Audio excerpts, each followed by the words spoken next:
प्रिय श्रोतागणों, जिज्ञासु बंधुओं, सत्य साहिब निरंकार चैनल में आपका हार्दिक अभिनंदन और वंदन है, स्वागत है। हमने पिछले वीडियो में देखा था हमारी राजनीतिक पहलू में कि किस तरीके से मिले मुलायम कांसी राम हवा में उड़ गए जय श्री राम का नारा जो सफल हुआ, और फिर किस तरीके से किस नीतियों के तहत यह जो है कि इसमें ये दोनों गठबंधन को नीतियों के तरह इसमें फूट डालकर तोड़ कर दिया गया, अलग कर दिया गया। तो मेरा कहने का मतलब उद्देश्य है, अगर आज भी पिछड़े और दलित दोनों मिल जाएं, 85 के समाज जो बाबा साहब का सपना था, जो मानवर कांसी राम साहब का सपना था कि 85 के समाज जो वोट इनका है, राज ये लोग आज भी कर रहे हैं, अगर ये एकजुट हो जाते हैं, मिल जाते हैं, तो कोई बड़ी बात नहीं है, या कोई भी ताकत इनको सत्ता में आने से रोक नहीं सकती है। लेकिन ये दोनों, इसके लिए चाणक्य की तरह सोचना पड़ेगा, कुछ अपने जो निजी स्वार्थों को त्याग करना पड़ेगा। जब तक हम निजी स्वार्थों का त्याग नहीं करेंगे, मेरा कहने से मतलब है कि कुर्सी का हम त्याग नहीं करेंगे, तब तक ये सफल नहीं हो पाएंगे। अगर हम त्याग की भावना रखते हैं तो स्वाभाविक है कि अपने समाज को, अपने लोगों को आने वाले समय में उच्च शिखर तक हम पहुंचा सकते हैं। हमारे अंदर त्याग की भावना आना चाहिए।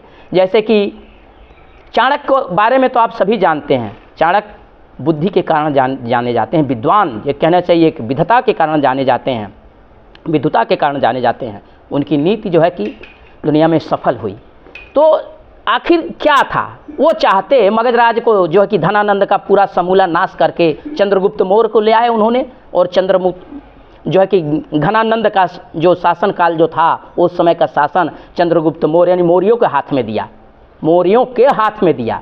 उनके सपोर्ट से, उनके दिमाग की चाल थी। तो मैं यही कहना चाहता हूं कि अगर मेरा कहने में किसी का नाम नहीं लेना चाहता हूं, लेकिन बाकी आप लोग समझ गए होंगे कि आप जो है किसी को सपोर्ट कर, अपने दल बल को लेकर के अगर हम पिछड़ों को सपोर्ट कर दें, सपोर्ट करके उनके साथ जुड़ जाएं, तो हम राज क्या पूरा देश जीत लेंगे। एक प्रांत क्या, भारत के जितने प्रांतों सब में अपना परचम जो है कि हम लहरा सकते हैं, फहरा सकते हैं। लेकिन जब तक हम ये सोच को बनाएंगे, चाणक्य की नीति को लाएंगे, तभी हो सकता है, तभी संभव हो सकता है। उस तरीके से संभव नहीं हो सकता है। तो ये था राजनीतिक पहलू साथियों, और मेरा निवेदन मेरे अपने लोगों से यही है कि भाई यह सोच को पैदा करिए और जागिए, जागृत होइए और लोगों को जगाइए। मेरा यह वीडियो डालने का मूल मकसद, मूल उद्देश्य यही है कि आप लोगों में एक चेतना को जागृत करना, चेतना को लाना, 85 के समाज को चेतना को लाना। इसलिए मैंने जो है कि प्राचीन इतिहास को लेकर के अब तक के जो भी राजनीतिक, धार्मिक, आर्थिक स्थितियां हमारे यहाँ जो है, उस पर संक्षिप्त में थोड़ा सा प्रकाश डाला हूँ साथियों, थोड़ा संक्षिप्त में बताया हूँ, मूल चीज़ों को बताया हूँ कि ये जो है कि ये क्या से क्या था और क्या चल रहा है हमारे देश में। आज फिर मैंने पिछले वीडियो में बताया था कि आज वही नीति यह दलित समाज को, पिछड़े समाज को, एक आम आदमी को चाह रहे हैं कि लोग, शिक्षा का भार इतना महंगा हो गया है, इतना जो है कि जटिल हो गया है कि आम आदमी अब अपने बच्चों को उच्च शिक्षा देने में असमर्थ होगा। तो आपको समझना होगा यह नीति को। एकलव्य के साथ क्या हुआ था, एकलव्य के साथ क्या हुआ था, ये सोचना पड़ेगा आप लोगों को। शंभु ऋषि के साथ क्या हुआ था, यह सोचना पड़ेगा आप लोगों को, इस पर विचार करना पड़ेगा आपको। जब तक आप सोचेंगे नहीं, विचार नहीं करेंगे, समझेंगे नहीं, तब तक आप सफल नहीं हो पाएंगे। तो यह वीडियो मेरा बस मूल यही कारण है कि आप लोग जागृत होइए, जागिए और एकजुट होइए और अपने अधिकारों को समझिए और पढ़िए लिखिए, अपने बच्चों को पढ़ाइए। और कहना चाहिए कि बुरी आदतों से, बुरी लतों से आप बचिए, बुराई से बचिए, शराब, गांजा, भांगा, तम्बाकू, इन सब चीज़ों से जो है कि अपने बच्चों को बचाइए। समाज में अपनी एक पहचान बनाइए, अपनी पहचान बनाइए और अपना वजूद जो है कि कायम करिए। बस ये मेरा यही उद्देश्य है, मेरा यही लक्ष्य है। आप लोगों को मालूंगा कि हमारे आदि गुरु, हमारे जो गुरु महाराज हैं, हमारे आपके 85 समाज के बहुत से निचले स्तर के हैं, लेकिन प्रखर विद्वान हुए हैं, प्रखर विद्वान। उन्होंने यथार्थ का दर्पण नाम का जो है कि किताब लिखी है।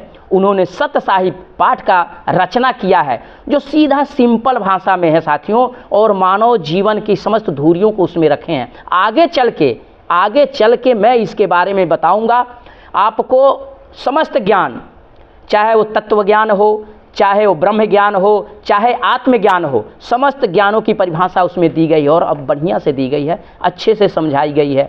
ध्यान, धारणा, समाधि, सारी चीज़ों को बताया गया है। आपके सातों चक्रों के बारे में बताया गया है, चक्र जागरण के बारे में बताया गया है, उसमें बहुत ही बढ़िया जानकारी है। और हम लोग तो मान लीजिए हमारे सनातन धर्म में हमको जो है कि इनसे परे रखा गया है, अलग रखा गया है कि आप वेद मंत्र नहीं पढ़ सकते हैं, मंदिरों में नहीं जा सकते हैं। अर्थात आज है वो स्थिति, लेकिन आज किसी मजबूरी बस, व्यवस्था बस है वो, लेकिन अंदर उनके अंदर आज भी वो जलन तो है इस बात का लेके।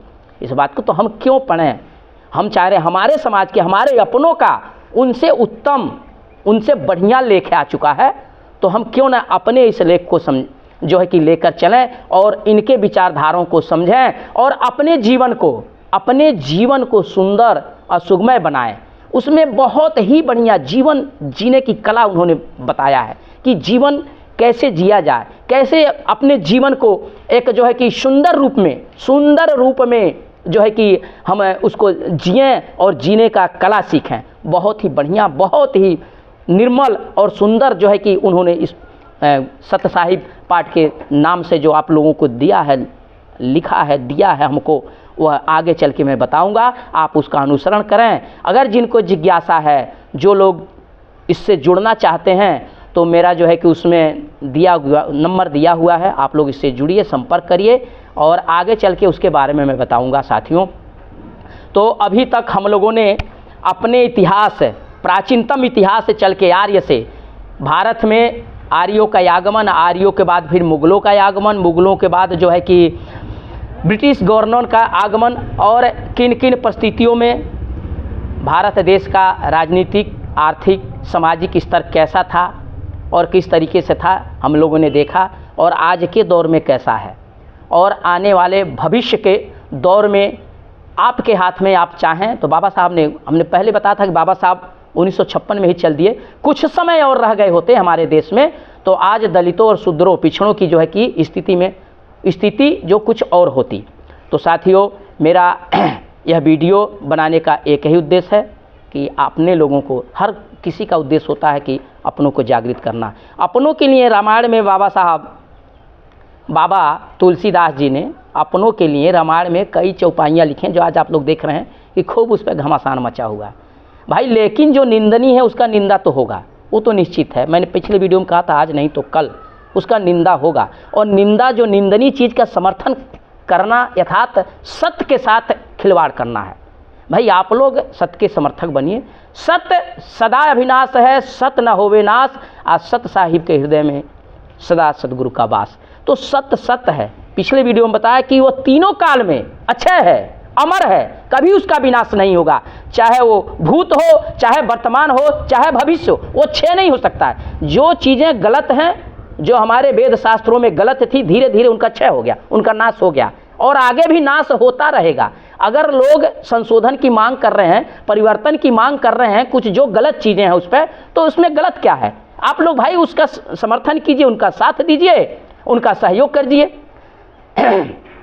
साथियों, बस इतना ही कह के अपने वक्तव्य को मैं समाप्त कर रहा हूं। अगर मेरी बातें आप लोगों के समझ में आई हो तो चैनल को सब्सक्राइब कीजिए, लाइक कीजिए और लोगों तक पहुंचाइए, शेयर कीजिए। सत साहिब निरंकार, सनातन ओमकार की जय, निरंजन निरंकार की जय। जय हिंद।